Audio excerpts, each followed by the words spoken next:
can call me Mystic Mike because I predict these things. Jacob Malkoun takes on Gerald Meerschaert this Saturday at UFC Fight Night, Perth, Australia. And Jacob Malkoun, on a 2-fight winning streak, should be on a 4-fight winning streak.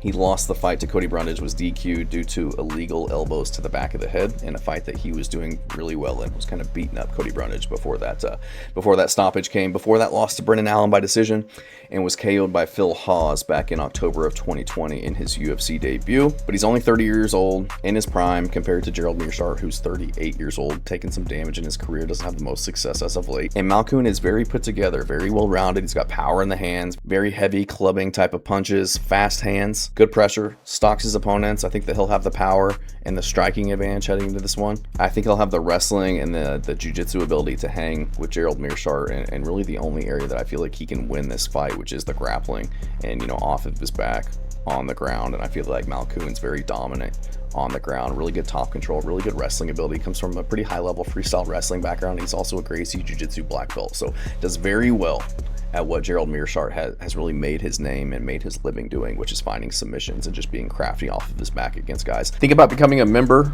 It's $2.99 a month. Just click that join button down below. Just helps to support the channel. You also get a little bit exclusive content like full card breakdowns, some betting analysis on DraftKings, and we'll start to add some more exclusive content down the road. So again, thanks for the support, guys.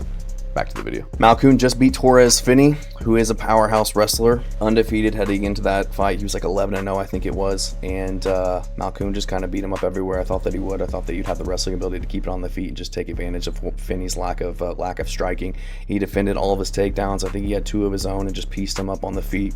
I wish he would have gotten the finish in that fight. I feel like he had plenty of opportunities too, but had a great performance regardless, again, against the undefeated guy in Torres Finney, who had been able to really just smother guys and lay on them for the most part to stay undefeated in the UFC. And I feel like Malkoun is just a very complete fighter who can get respect on the feet with his hands. I think that he can dictate where this fight takes place just with his wrestling, whether defensively or offensively. I don't think that Gerald Meerschaert's going to be able to get him to the ground, and I feel like if he can, I like his scrambling ability to get back up to his feet if he is getting taken down. Again, jiu-jitsu black belt, never been submitted. And although Gerald is crafty and can catch a lot of guys when he gets them onto the ground, I don't think that he's a slouch anywhere necessarily. On the feet, he can hang with a lot of guys as well. And Jacob was partially dropped by Petrosky and again KO'd by Phil Hawes back in the day, but that was like his 5th pro fight and his UFC debut, so I'm willing to excuse that loss. And also Phil Hawes, great wrestler with very dangerous hands, a lot of knockout power as well. So, but Gerald Meerschaert, not a lot of momentum, taken a lot of damage in his career. He's on a 4-fight losing streak.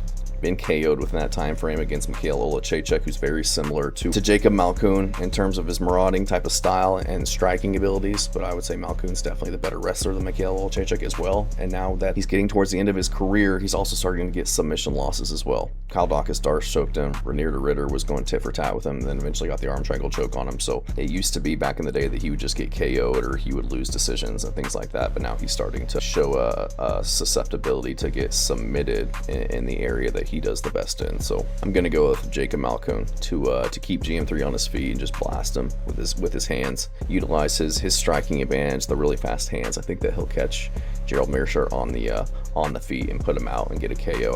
I wouldn't be surprised if it was first round, but maybe gets him into the deeper water, 2nd, 3rd round as Gerald Meerschaert starts to slow down, because again, he is getting up there in age and just not looking the best as of late. He's 2-8 in the last 3 years. So I'm going to go with Jacob Malkoun to get this one done. I think he'll get it done by KO, and hopefully GM3 hangs him up. You know, I like the guy. He's a good dude, crafty vet, been in the game for a long time, but at some point you got to call it quits and kind of save yourself from more damage. So I'm going to go Jacob Malkoun, though, to get this one done by KO. Thanks.